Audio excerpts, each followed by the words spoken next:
a world where challenges and opportunities are as vast as the ocean, Pacific Island countries are coming together to share their visions for the vibrant region. Join our special program to hear their insights on present issues and aspirations for navigating future horizons, and explore how China can fit into their pursuit of a common goal: a resilient Pacific region of peace, harmony, and prosperity.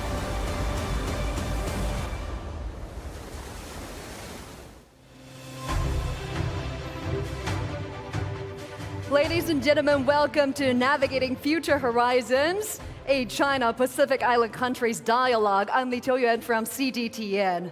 I'm Dong Shi. It's a great pleasure to be joined by such a diverse audience on our special program today. This special program is a collaborative effort between CGTN and 10 media organizations from Pacific Island countries, including TV Tonga News, Solomon Island Broadcasting Corporation, and the National Broadcasting Corporation of Papua New Guinea. As the 53rd Pacific Island Forum Leaders Meeting commences in Tonga, regional policies and diplomatic initiatives are taking center stage. China and Pacific Island countries share a vibrant history of interactions, strong connections through our people, and shared aspirations for future development. That's right, and today we're joined by ambassadors of Federated States of Micronesia, Fiji, and Samoa to share their perspectives on bilateral ties and issues of common concern. A warm welcome to our guests joining us today. Thank you. Thank you so much for coming.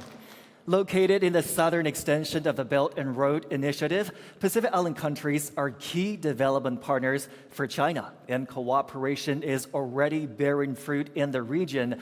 Among the many projects is the Tonga High School Sports Complex, which is also the main venue for the Pacific Island Forum this year. Now, please hear from the Prime Minister of Tonga. Tonga and China enjoy long-standing friendship. In recent years, Tonga-China relations have enjoyed smooth progress with fruitful outcomes of mutually beneficial cooperation. I appreciate the efforts by CGTN to promote the relations between the Pacific Island countries and China. I'm glad to address the event Navigating Future Horizon, a China-Pacific Island countries dialogue today. Wish the event a great success. Stay tuned to CGTN for its special coverage on cooperation and development between China and the Pacific Island countries. Thank you, Prime Minister. Nauru resumed diplomatic relations with China this year. Both being developing nations, China and Nauru share the similar tasks of growing their economies, improving people's lives, and advancing toward modernization. Here's the message from the President of Nauru, David Arian. Kumuhuramoan greetings. It's a pleasure to be part of this special program and discuss the bilateral relations between Nauru and China, as well as how to further promote interactions and cooperation between our two countries. In March this year, I had the honor of visiting Beijing. I deeply appreciated the hospitality of the Chinese government that was extended to us. During the visit, we had the opportunity to sign various memoranda of understanding aimed at fostering the development of Nauru. China's remarkable development achievements and transformation over the past 20 years when I first visited China has left a profound impression on me and my delegation. It also highlighted the immense potential and broad prospects for cooperation between Nauru and China. To promote interactions and cooperating between our two countries, we believe that as developing countries, we have much to learn and gain from each other's experience. Whilst our sizes differ greatly, we share the same development aspirations to make lives better for our people and to achieve the 2030 Agenda. I want to express my appreciation for President Xi Jinping's leadership and efforts, including the Global Development Initiative and the Belt and Road Initiative. These initiatives aim to expedite the implementation of the Sustainable Development Goals, especially at a crucial time when we must intensify our endeavors to eradicate poverty and address the pressing challenges of climate change, pollution, and biodiversity loss. The government of Nauru is committed to the One China principle, recognizing the importance of our partnership and the shared benefits. We are looking forward to deepening our ties with China through trust, cooperation, and shared aspirations for a shared future for mankind. To conclude, I would Also like to mention that media cooperation in our bilateral exchanges plays an important part in delivering clear messaging about our plans and goals while informing our people of progress. Keeping our people well informed through our media channels is not only practical but has a variety of communication formats to accommodate all levels of our communities. We appreciate CGTN's coverage of the China-Nauru ties and the China-Pacific Islands country ties. I wish this Pacific Islands Week a success in its undertaking to explore the building of an open, resilient, and prosperous Blue Pacific continent and fostering great exchanges among the Pacific Islands and China. Matawe. Thank you so much, President Adian. Solomon Islands Prime Minister Jeremiah Manelli just visited China in July. Meeting Chinese President Xi Jinping, he highlighted significant progress achieved by his country since joining the Belt and Road Initiative. Now let's hear the message from the Prime Minister of Solomon Islands.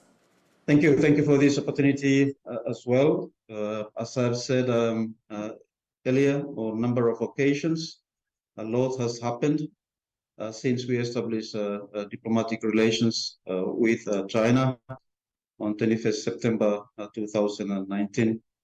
The cooperation, the relations between our two countries have expanded into a good number of sectors, and we would like to continue on that trajectory going forward. For us, building the economy is critical so that we create jobs and income for our people, but so as investments in the social sector in terms of education and health. These are also critical for Solomon Islands. We are, as a country, working very hard and preparing to, as we prepare to graduate out of the list of least developed countries come 2027. So our ongoing cooperation and collaboration with the People's Republic of China is critical in that endeavor, so as our engagements with our other partners as well. The cooperation and collaboration between our media organizations is also growing. I would like to take the opportunity to reiterate the importance of media cooperation in our bilateral exchanges. And on that note, I would like to take the opportunity to register my appreciation for CGTN's coverage of Solomon Islands China relations, but also China-Pacific Island ties, which your network continues to cover. We continue to expand on media cooperation. And I understand also that there will be an event later this month, media event. And let me take the opportunity to wish you every success as you prepare to host this media event. Thank you so much. Many thanks, Prime Minister. China says it stands ready to promote the synergy of development strategies with South Pacific Island nations and foster an even closer community with a shared future. Here's the message from Mr. Tianbo, the Special Envoy of Pacific Islands Affairs of the Chinese government. Dear colleagues and friends, it's a great privilege for me to address the event, Navigating Future Horizons, a China-Pacific Island countries dialogue today. China remains firmly committed to pursuing an independent foreign policy of peace and is dedicated to promoting a human community with a shared future. China and Pacific Island countries are good friends, good partners, and good brothers. The Chinese side always view our bilateral relations from the strategic perspective and adheres to President Xi's full respects principle in developing its relations with PICs. The year 2024 is a big year for China-PIC's relations. Since January this year, presidents of Nauru and the Federated States of Micronesia, prime ministers of the Republic of Vanuatu, Solomon Islands, and the Republic of Fiji have paid state or official visits to China. Roughly 60 cooperation agreements and MOUs have been signed. We will focus our attention on the implementation of the agreements and outcome reached between the two sides in the next stage. Media cooperation is an integral part of China-PIC's relations and plays an irreplaceable role in promoting mutual understanding and friendship between the peoples of both sides. We highly appreciate the interest and effort of CGTN to cover PIC's affairs and our bilateral relations over the past years. I'm happy to note that today's event has received much attention and support from PIC's leaders, ambassadors to China, and Chinese embassies in PICs. I hope this event will spark inspiring ideas on China-PIC's cooperation and turn to be a new platform for dialogue with a view to lifting our bilateral relations to a new height. I wish the event a complete success. Thank you so much, Mr. Qianbo. The Pacific Ocean, a sea of possibilities, is sprinkled with a constellation of islands, each with its own charm. This region, like the ocean itself, is brimming with potential, yet not without its own challenges. And as we journey through the vast Pacific where ships crisscross, people connect, and ideas blend, we witness the fusion of cultures. And when Chinese culture meets island traditions, we hear each other's stories and deepen understanding through honest and continued communication.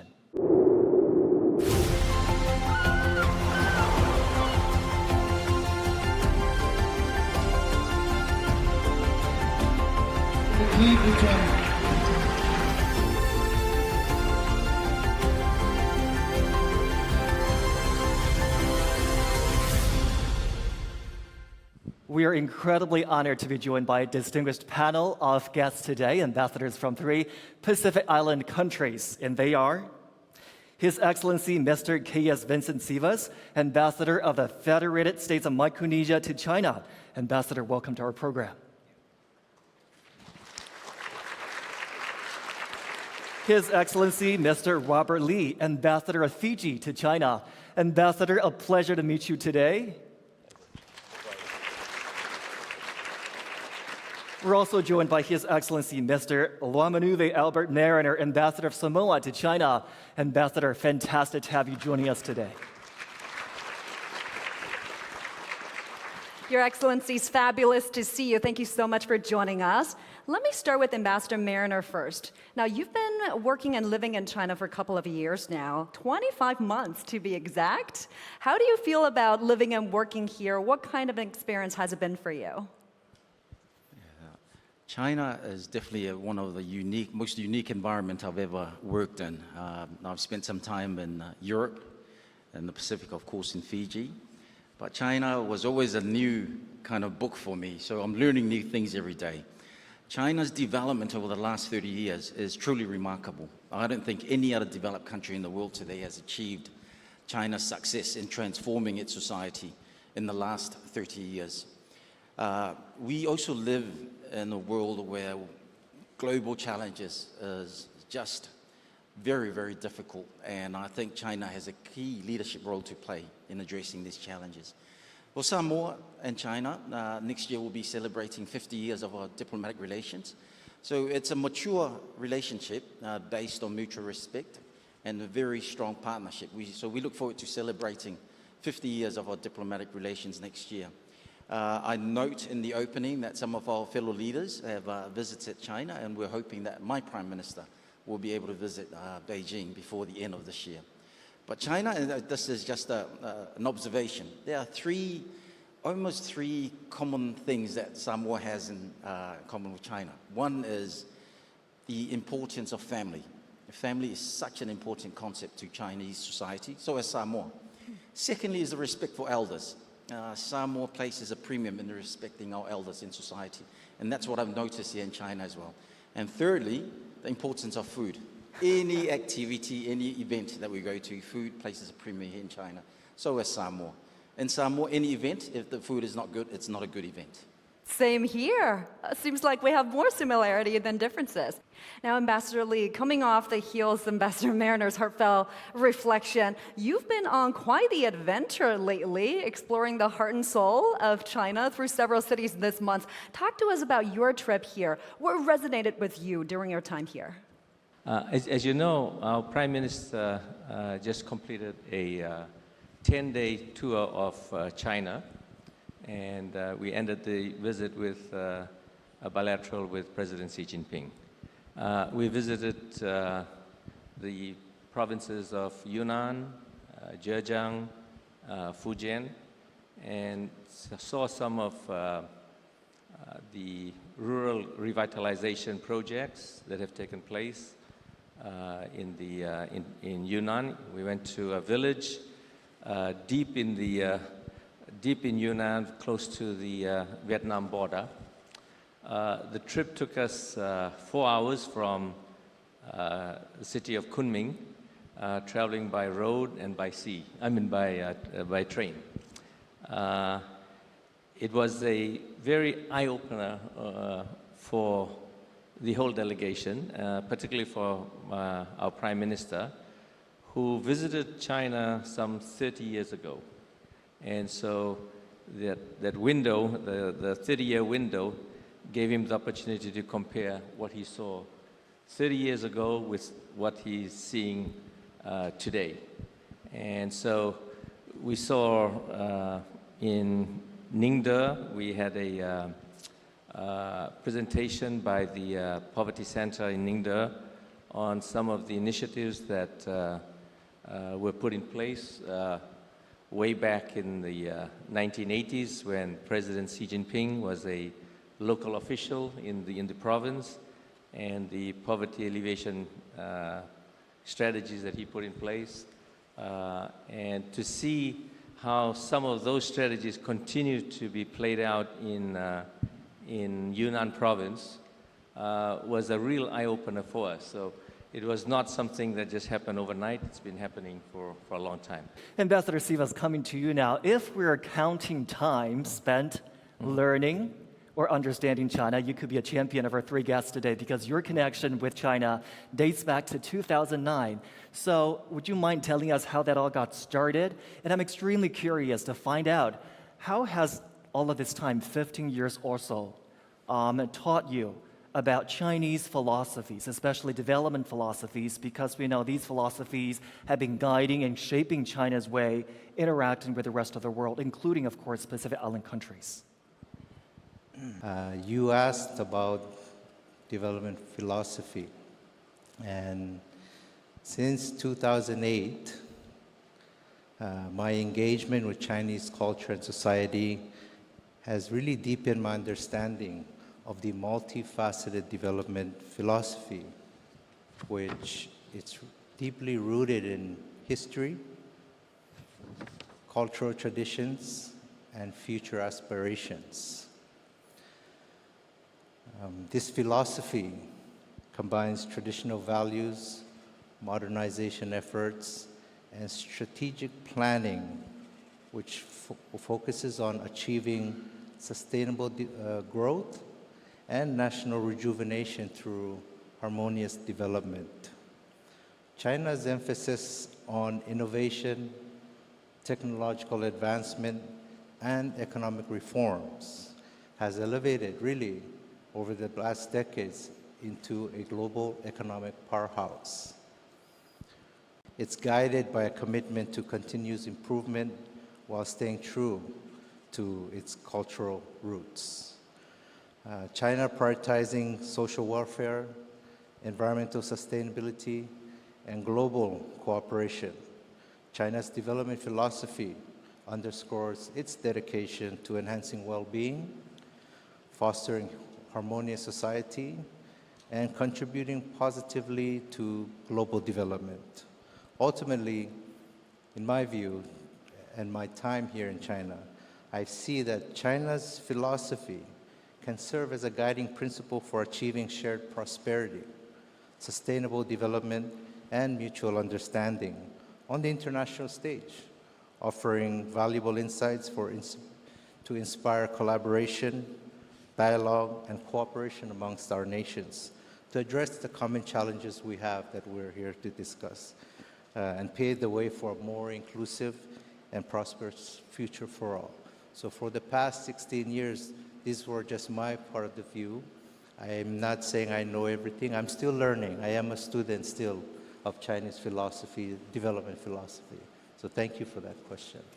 It's fascinating to hear your perspectives on the cultural values and philosophical principles here in the Chinese culture. Thank you very much, Ambassador. You know, it's interesting, when I chat with my foreign buddies about their time here in China, they just can't stop raving about the infrastructure here and the wow factor it's bringing to the table. I think it's really the convenience that really hits home for them. And now it's not only for China. The country is sharing this magic with the world. So when we talk about the partnership between China and Pacific Island countries, infrastructure projects like roads, bridges, communication towers, and ports, they are the stars of the show. And Ambassador Li, let me come to you. It's often said that infrastructure is the skeleton of a nation, supporting everything from daily life to long-term growth. But talk to us about why is infrastructure particularly crucial for Fiji, and how does it underpin your vision for the future, from community resilience to economic vitality? I couldn't agree more. I mean, infrastructure is, in a nutshell, the most important aspect of our development. Without the right infrastructure in place, everything is a constraint. Infrastructure that connects. If you look at Fiji, we're a maritime country. We're 300 islands, 300 plus islands. We have a landmass of about 18,000 square kilometers, but we have a sea area that's close to 1.3 million square kilometers, a coastline of about just over 1,000 kilometers. And so infrastructure that connects us domestically, that connects us internationally, is so fundamental to our economic aspirations.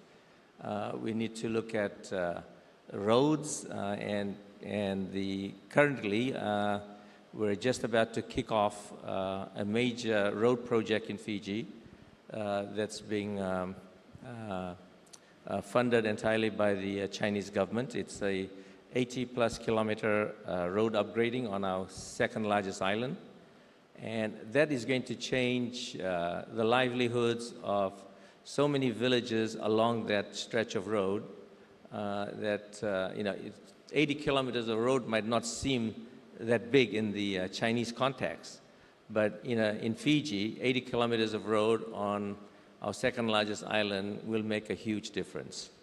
I do hope our small dialogue today is a first step towards that robust conversation you mentioned of a grander scale between China and other Pacific Island countries. Something else Ambassador Mariner said really struck a note with me about our shared values on family, because despite our environmental and geographical differences, our respective cultures actually do have a lot in common. We both grew, thrived by water along rivers and seas, and of course, the Pacific Ocean as well. So I want to move on to talk about some of our cultural similarities. Ambassador Mariner just now talked about how much value it places on family. Family is such a big concept here in China. Ambassador Siva is coming to you now. Obviously, we're obviously looking to have the same level of harmony in China's interactions with the rest of the world. How do we find that very hard-won harmony in our interactions with countries in the Pacific? The concept of harmony, in my view, is valued both by the Chinese people and the Pacific, our peoples and our cultures, for its emphasis on unity, cooperation, and mutual respect within families and societies. Achieving harmony in diverse cultures like ours, I would say that it would involve, one, recognizing and celebrating our differences. Two, we must foster inclusivity through effective communication. We must learn and respect our shared values, cooperate in conflict resolutions, and building trust and solidarity among individuals from our varied backgrounds. By embracing diversity, promoting understanding, and working towards a common goal, a harmonious, interconnected society can thrive on mutual respect, cooperation, and unity. So that's, in my view, my recommendations for. That's beautifully said. I would also like to touch upon an effort that also aligns closely with the value of harmony and common prosperity, which is China's poverty alleviation efforts. Ambassador Lee, coming to you, Prime Minister Rabuka actually visited parts of China to explore the poverty alleviation drive here. What kind of actionable insights do you think he will apply back home in Fiji? And how would it inspire new initiatives in your country? This visit by our Prime Minister is, it's a gap of 30 years. And so he's seen the big differences from then and today. So on this trip, I think we gained a deeper insight and understanding of some of the policies and strategies that China has employed in rural revitalization projects. We saw firsthand how the policies were being implemented at the village level, at the local level.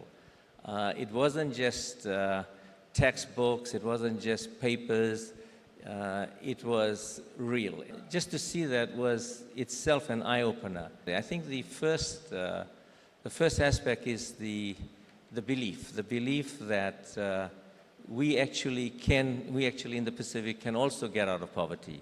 Because the Pacific is also made up of many villages.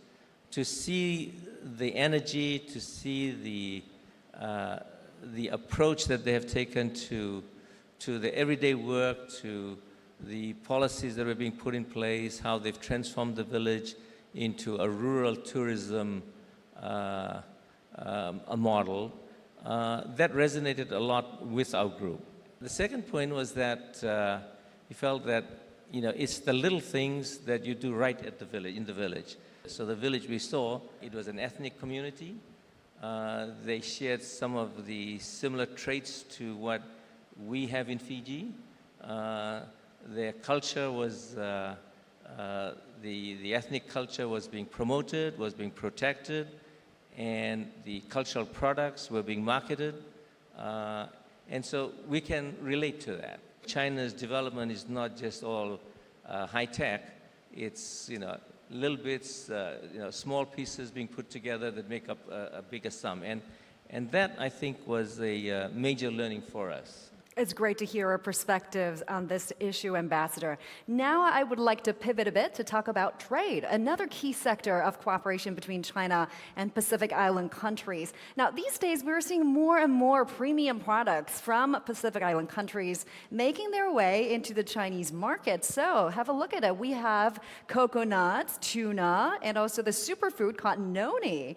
And noni has really taken off here in China. For those of you who are not familiar with it, it's a superfood that has a history of over 2,000 years as a health booster. So from noni drews to noni tea to even skincare products, people are loving it here. And these are just some of the examples of the goods being traded between the two sides. So coming to you, Ambassador Mariner, where do you see the next frontier of trade and investment between your country and China? Noni has been probably the most successful product that we've exported into the Chinese market. For a small country like Samoa, we've got to find our niche products that will make it into the market here. So noni has been a classic case where we have successfully brought that into the market, and we're still developing that, and hopefully we'll improve on it. As for a small country like Samoa, it's always a challenge to find the products to meet the demand here. We have a Minister of Agriculture and our Ministry of Agriculture who are quite keen to find niche markets for our products. We've just set up an export authority, and I know Chinese experts have been very, very active in our agriculture sector. So it's something that we're still exploring. But there's no doubt that China and the China market is something that will benefit small island countries like Samoa. Having said that, we've got to be realistic. Whether we meet the demand from China, that's something that we're always cautious of when we try and find spots in the Chinese market. Thinking and hoping that when our peoples get together, it's not always about talking business. Let's also talk about pleasure as well, because Pacific Islands are such coveted tourist destinations, not just for Chinese tourists, but global tourists as well. We all know what they have to offer: beautiful lawn beaches, exciting surfing, and colorful marine life as well. Ambassador Sivas, coming to you now. For the Chinese tourists that have yet to make their way to Micronesia, what could be in store for them? What will excite them? In comparison to my brothers here who are from the Pacific countries, FSM is one of the very closest island country to mainland China, geographically. What we are missing are the direct routes or flight connections to make travel for all of our tourists and investors from China to connect well. We have a lot to offer in terms of its untouched, natural, still pristine beaches. It's good for our nature lovers. And we are known, as you know, Micronesia consists of 607 islands, with the 4 main islands as the island the closest to China to the west. From the west is Yap, Chuuk, Ponape, and Koshrai.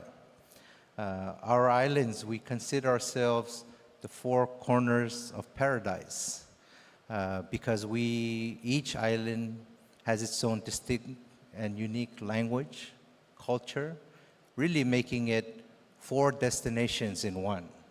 So we would like to invite our guests from China, our friends, to come and visit Micronesia and find there will be something to find. And it is my hope that through this discussion here, maybe somebody will hear out there that we are in dire need of connecting flights to help our tourists and our visitors and friends from this part of the world.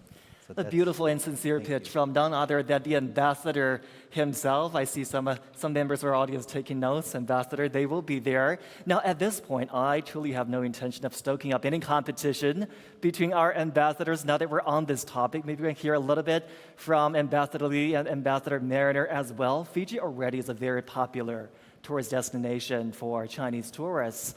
Ambassador Lee, what more could Fiji possibly offer? Fiji has everything Micronesia offers, plus more. Now, Fiji, we have like I said, one of the most developed tourism markets. But the key feature of Fiji is the people. The people are very welcoming, and I think most visitors that visit Fiji, especially from the Northern Hemisphere, come away very relaxed. What about Samoa, Ambassador? What Fiji and Micronesia have to offer and more? Yeah, Samoa has similar features of the tourism industry that my colleagues from Micronesia and Fiji has outlined. But I think for the Pacific, I think it makes sense for us to create a package whereby one would go to Fiji, one would perhaps start from the north from Micronesia, then to Fiji, then to Samoa, and then perhaps back to China, or perhaps to Australia, New Zealand, then back to China. I think it makes sense if we, I think that's where our comparative advantage is sharing the route and sharing the tourism earnings. So worth exploring. These gentlemen, you just can't stir up trouble. Each of them complementing each other's tourism resources. Absolutely beautiful. Thank you so much. November and December, guys. That's your ideal winter travel destination. Can't wait to go. Hopefully we can have more direct flights from major Chinese cities to your countries. Now, when we talk about tourism industry, it can be an important pillar for economic growth, but economic development can be a double-edged sword. It enriches our lives, but it also throws up some tough challenges. Take climate change, for example. We are all in this together with a very real threat of rising sea levels and a spike in extreme weather events. Have a look. Take sea levels, for example, the average sea levels have increased by around 4.3 millimeters in a 10-year period from 2013 to 2023. And that's an increase of over 105% increase compared to the rate from 1993 to 2003. And last year alone, we have recorded a number of 142 natural disaster events around the world, which racked up an estimated economic loss of about 280 billion US dollars. It's a hefty price tag. And when it comes to combating climate change, Pacific Island countries are on the front lines. So coming to you, Ambassador Lee, in your view, what are some of the most urgent climate-related issues that Pacific Island countries are grappling with, and how can countries in the global south can work together to make their voice better heard? I think in general for small island states, climate change is a major issue. It's an existential risk for many of our communities. With the rising sea levels, the whole communities, the whole village can be flooded. So if you can imagine, every day the water is creeping at your door. And so, for those communities, they have to be relocated. But relocation is not as simple as it may seem. It's not just packing your bag and saying, okay, let's move to another spot up in the hills. Relocation is, for many of the communities, the village that they live in, that is the essence of their life. Their soul is in that village, in that location. And so to ask them to leave, to pack up and leave, is a very difficult, it's a very emotional journey for them. It's their whole livelihood, it's their whole life. And so it's an existential risk for many of those communities. And we also, in terms of climate change, especially in the Pacific, in the Pacific region, the severe weather patterns are getting more frequent, or severe weather incidents are getting more frequent, are getting more severe, and also more unpredictable. So if you can imagine, just for a moment, just imagine if in Beijing, every year you have a cyclone, and every year that cyclone will destroy half of the houses. Just imagine how the city of Beijing will react. But that's the reality that we face in many of the islands in Fiji, that with a cyclone, it takes away half the houses. And that's a reality that we have to live with.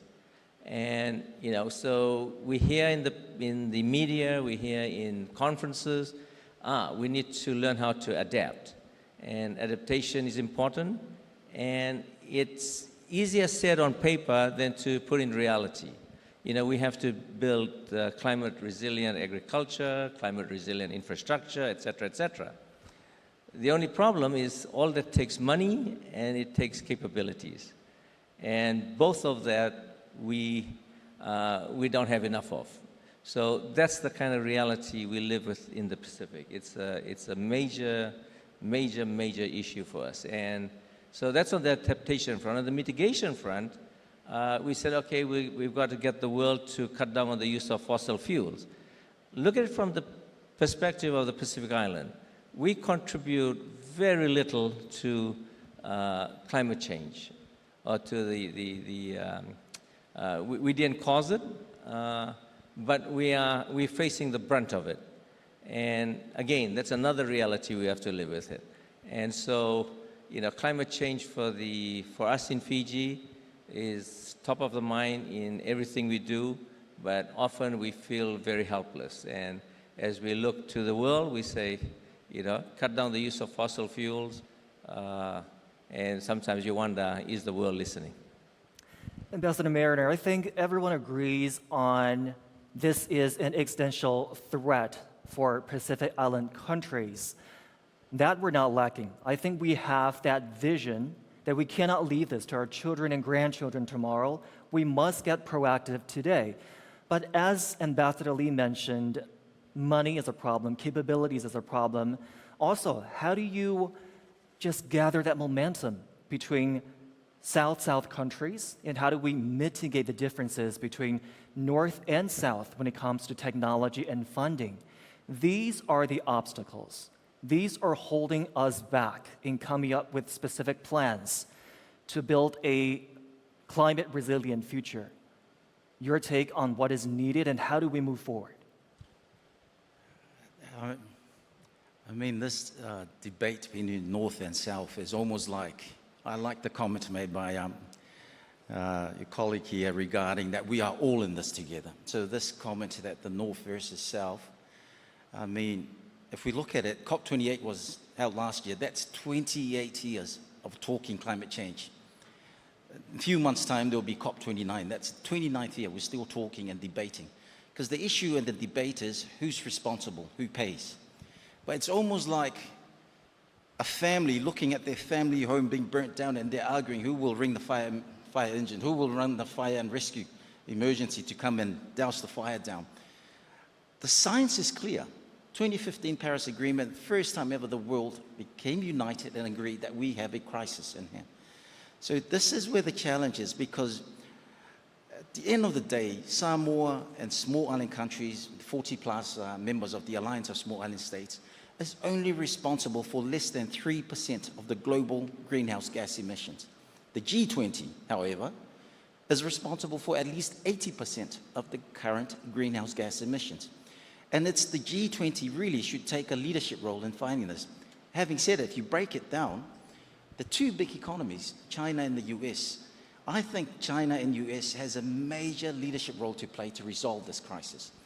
And I acknowledge and commend the leadership role played by China's former climate envoy, who had a really good relationship with John Kerry, the US's climate envoy. So despite the geopolitics, despite the tension, despite the challenges, these two managed to get the climate change debate and process moving forward. So for us small island countries, we'll continue to look at, to China for leadership, as well as members of the G20, because it's them that has to come up with the solution. And of course, it's a political process. It requires political will. It requires partnership and collaboration. And for us, Samoa and our small island countries, we will continue to work in partnership with China and all our development partners to find a way forward in this crisis that we face. Because we're in this together, and that's for sure. Exactly. Now that we're on the topic of mitigating differences, I do want to bring up the topic of sports, because sports and sporting events have proved to be an effective way of at least putting our differences aside. The Pacific Games were successfully hosted last year. They were hosted successfully in part because of infrastructure cooperation with China. China gifted Solomon Islands, the host of the Pacific Games, a 10,000-seater national stadium and other sporting facilities here. Ambassador Sivas, the Paris Olympics has just concluded, where we with our own eyes witnessed a very valued respite from the focus on global conflicts. Should we still believe in the power of sports of bringing people together and putting aside our differences and moving towards, at a united front, towards the same goal and building a community of a shared future? Thank you.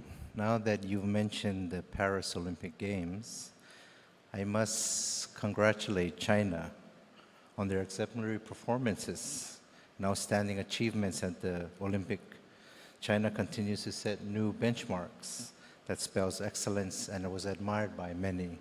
For that very 2 weeks moment, we forgot that there were, as you mentioned, conflicts, and there was the time for respite for conflicts. I note you mentioned the games. I also want to congratulate and thank China for its contributions for the recent regional Pacific Games that was held. The last one was held in Solomon Islands, and as you mentioned, world-class facilities were on display. And since Micronesia participated, and I also want to take that opportunity to thank China for creating or building or working together with Solomon Islands to build those facilities. Even that kind of cooperation in sports, you built it so that the rest of the Pacific came and enjoyed it. There's no denial that a major component of the sports, it promotes peace. And Ambassador, thank you so much for sharing your perspectives and insights with us. Your input has certainly enriched this dialogue and better help us understand the dynamic and multifaceted relationships between China and Pacific Island countries. Now, as we're gathered here in the vibrant city of Beijing, through the power of technology, we're also connected to the beautiful Pacific Islands.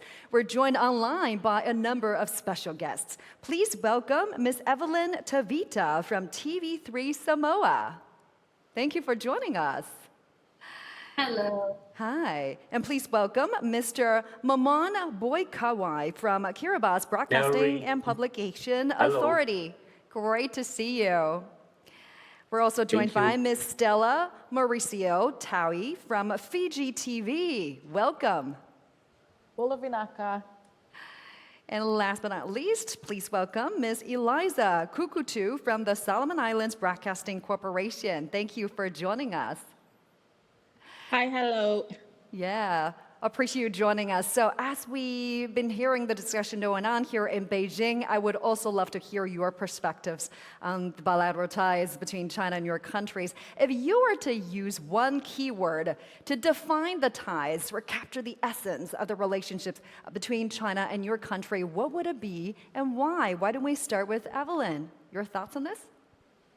Amazing.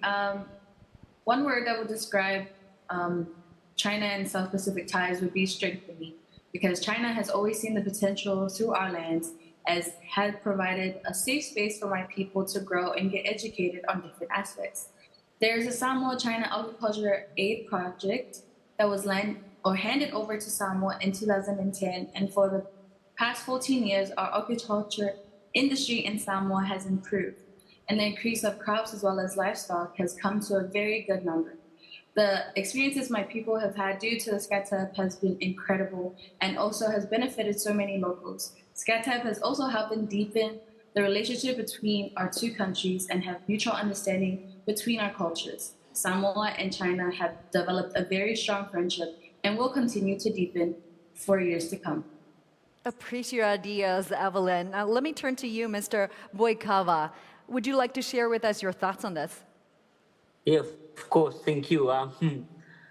For China and South Pacific ties, I can explain like China and China-South Pacific ties, particularly can be described for me personally as a partnership.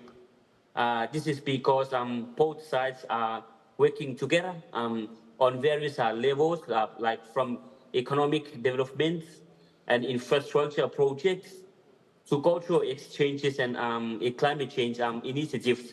And this relationship is built on mutual respect and shared goals that aim to foster sustaining growth and improve the well-being of the people in the region.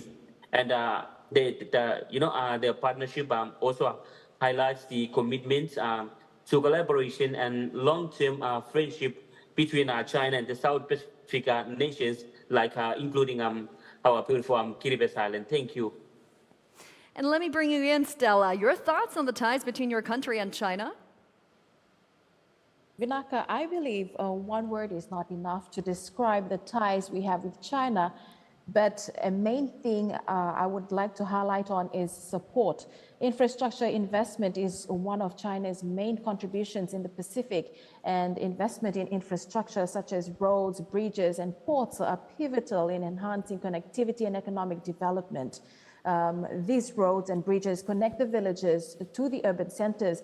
And like our Ambassador Lee had mentioned, one latest example is China's $300 million grant to the Fijian government to facilitate projects in our second largest island called Vanuatu. And with all the other development issues, we are grateful for all the different initiatives and projects that our bigger partners have provided us with. Naka. Thank you. And Eliza, want to jump in? What are your thoughts on this? Yes, thank you very much. Now, if I were to describe one word describing the relations or the ties between China and South Pacific countries, it would be partnership or bilateral partnerships. So, like over the years, we see that the relations that we have with China is the same as is the same form of relations that we have with our bilateral partners, where we have seen it grow and strengthen over the years. And as mentioned by our Prime Minister earlier, Honorable Jeremiah Manele, we have also seen this relation extending to other sectors. And we would like to see that with this relation, we were able to support each other. And we also have the cooperation where we are able to achieve our development aspirations. And in return, we also can promote trade and investment in our country. Thank you. Thank you. Thank you, guys. Appreciate your thoughts and insights. It's certainly very refreshing to hear their angles and their perspectives. Now we've reached a much anticipated part of our dialogue today where we would like to open the floor up for your voices to be heard. Throughout the course of our discussions today, we've covered a myriad of thought-provoking topics. Now it's time to hear your thoughts, your insight, and maybe your questions on these topics. Please raise your hand if you have a comment to make or a question to ask, and my colleagues will be coming around with a microphone. I have a question for the ambassador of Samoa, and I'm wondering if how do you view the role that the PIC countries play in the international affairs? And I'm just also wondering that how do you think the cooperation between China and PICs can help to promote the mutual discourse of the developing countries, or more precisely, the PICs? Thank you. As we speak, all the Pacific Island country leaders are meeting in Tonga, and this is where key issues of concern to the region will be discussed, and leaders will try and find a consensus and agreement on some of these key issues. China's special envoy to the Pacific is in Tonga as well, and he will be meeting with most of the Pacific Forum leaders on a bilateral basis, and will be part of the post-forum dialogue where some of these development issues will be discussed.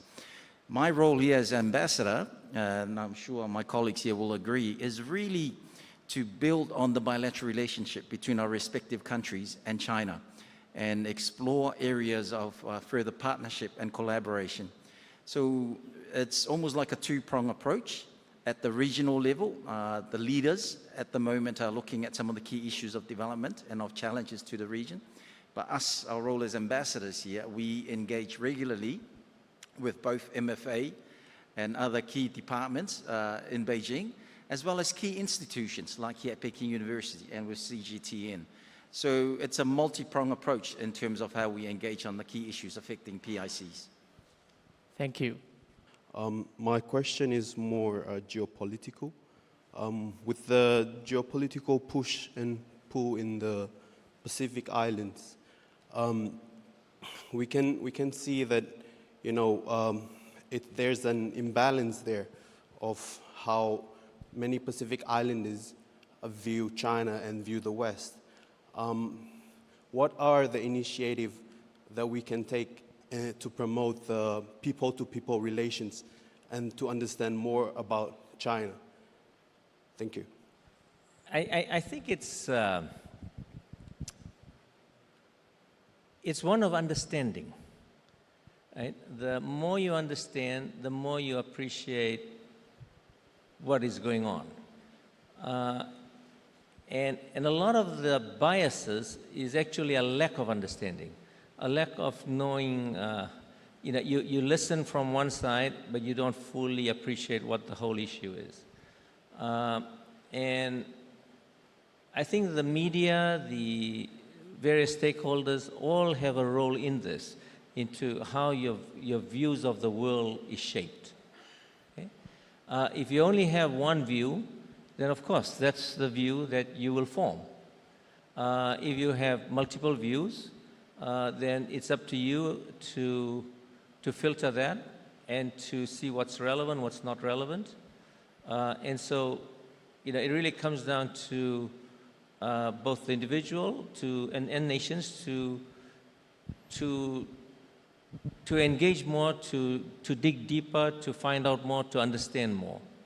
And that's incumbent upon us in the Pacific.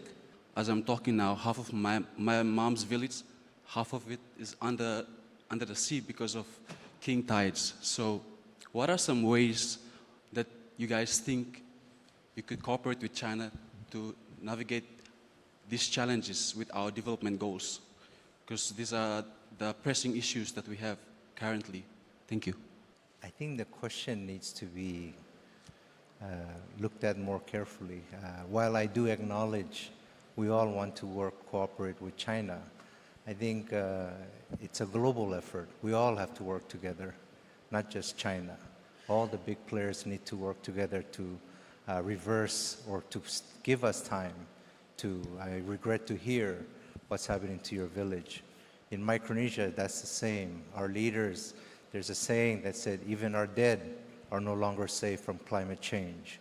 Our graves are already inundated under the water. What used to be land is under the ocean. So again, I understand your question, but you know, China has done a lot. It's reaching out, asking each country, or we're trying to cooperate with China, but all the other countries must come into play also.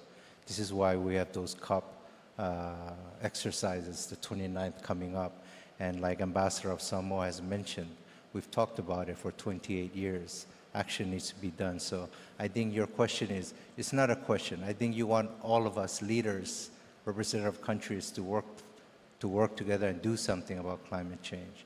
I hope, truly hope that we do.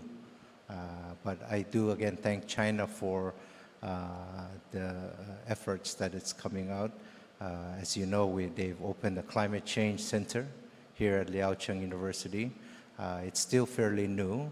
We really need to work with China to make it more accessible, practical, and to expedite what they can do to alleviate or mitigate our climate change crisis at home.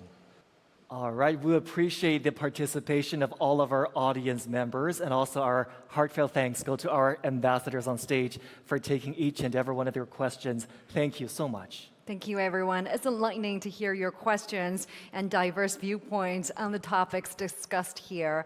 I hope we could carry forward the spirit of dialogue and understanding that has been so evident here today as we continue to foster growth and common prosperity. And ladies and gentlemen, this special program is a collaborative effort between CGTN and its media efforts, media friends among Pacific Island countries. And Joshi, they have been covering stories of cooperation with China, haven't they, along the way? Absolutely. From mega projects to cultural exchanges, here's a look at some of their reports. And for more on those inspiring stories, you're welcome to head over to our website, cgtn.com, or check CGTN out on your favorite social media platforms. And that concludes our special program, Navigating Future Horizons, a China-Pacific Island Countries Dialogue. Thank you so much for your company.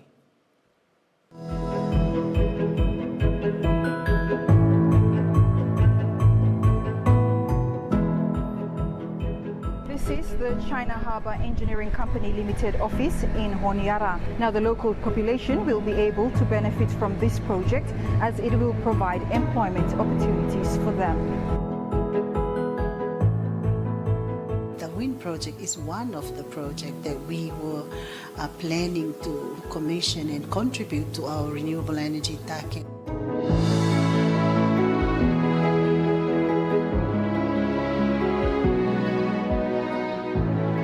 For 2 decades, the Samoa China Agricultural Technical Aid Project has benefited over 100 model farmers and over 10,000 farmers in Samoa. It has really kind of like brought my dream to reality. 我叫刘德全，我是本地球员。I don't know how to express it, but China is more than people are saying. Like if you go to China, you just experience new life. The people very friendly here. I like Nolu.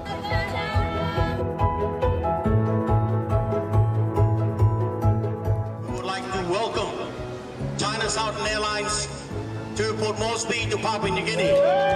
Port Moresby is the gateway to Papua New Guinea.